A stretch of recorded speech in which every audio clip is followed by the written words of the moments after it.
Video 3ಗೆ start ಮಾಡೋಣ. ಈಗ ನೀವು ಫ್ರೀ ಟೈಮಲ್ಲಿದ್ದಾಗೆಲ್ಲನೂ ಇದ್ರ ಬಗ್ಗೆ ಹೇಳ್ತಾ ಇರಬೇಕು. ಆಮೇಲೆ ನಿಮ್ಮ ಮೈಂಡ್ ಹೇಳುತ್ತೆ ಇದು ಸುಳ್ಳು ಅಂತ, ಆದರೆ ನೀವು ಗಟ್ಟಿಯಾಗಿ ಹೇಳ್ಕೋಬೇಕು.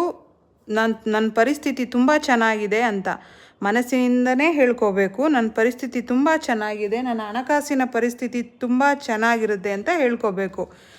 ಎಷ್ಟು ದಿನ ಆಗುತ್ತೆ, ಎಷ್ಟು ದಿನದಲ್ಲಿ ಡ್ರೀಮ್ಸ್ ಫುಲ್ಫಿಲ್ ಆಗುತ್ತೆ ಅನ್ನೋದಕ್ಕೆ ಕೇಳಬಾರ್ದು. ಒಂದು ಸತಿ ನೀವು ಹೇಳಿಬಿಟ್ಟು ಅದನ್ನು ಯೂನಿವರ್ಸ್ಗೆ ಬಿಟ್ಬಿಡಬೇಕು. ಯೂನಿವರ್ಸ್ ಅದನ್ನು ಹ್ಯಾಂಡಲ್ ಮಾಡುತ್ತೆ. ಲೆಟ್ ಗೋ ಮಾಡಿಬಿಡ್ಬೇಕು. ಟೈಮ್ ಲಿಮಿಟ್ ಕೊಡಬಾರ್ದು.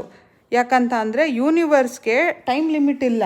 ಹ್ಯೂಮನ್ ಬೀಯಿಂಗ್ಗೆ ಟೈಮ್ ಲಿಮಿಟ್ ಇರುತ್ತೆ, ಆದರೆ ಯೂನಿವರ್ಸ್ಗೆ ಟೈಮ್ ಲಿಮಿಟ್ ಇರಲ್ಲ. ನಿಮ್ಮ ಕೆಲಸ ರಿಪೀಟ್ ಮಾಡೋದು ಅಷ್ಟೇ ಆಗಿರಬೇಕು. ಎಕ್ಸಾಂಪಲ್ ಹೆಲ್ತ್ ವಿಷಯ ಇತ್ತು ಅಂದರೆ ನನ್ನ ಆರೋಗ್ಯ ಸ್ಥಿತಿ ಚೆನ್ನಾಗಿದೆ. ಸಂಬಂಧದ ವಿಷಯ ಆದರೆ ನಾನು ಎಲ್ಲರೊಂದಿಗೂ ಖುಷಿಯಿಂದ ಇದ್ದೀನಿ ಅಂತ ಹೇಳಬೇಕು. ಇನ್ನು ಒಳ್ಳೆಯ ಲೈನ್ ಅಂತ ಅಂದರೆ ನಾನು ಆರೋಗ್ಯವಂತ, ಸಿರಿವಂತನಾಗಿ ಎಲ್ಲರೊಂದಿಗೂ ಖುಷಿಯಾಗಿದ್ದೇನೆ ಅಂತ ಹೇಳಬೇಕು. I am happy, I am healthy and wealthy and your life will change in a magic way. ನಾನು ಹೇಳ್ಕೊಟ್ಟಿರೋದನ್ನ ನೀವು ಪ್ರಾಕ್ಟೀಸ್ ಮಾಡ್ತಾ ಬಂದರೆ ನಿಮ್ಮ ಲೈಫಲ್ಲಿ ಮ್ಯಾಜಿಕ್ ನಡೆಯುತ್ತೆ. ಅಂದರೆ ಎಲ್ಲ ಪಾಸಿಟಿವ್ ಥರ ಇರುತ್ತೆ. ಲೈಫ್ ತುಂಬ ಚೇಂಜ್ ಆಗುತ್ತೆ, ಟ್ರಾನ್ಸ್ಫಾರ್ಮೇಷನ್ ಆಗ್ತೀರಾ.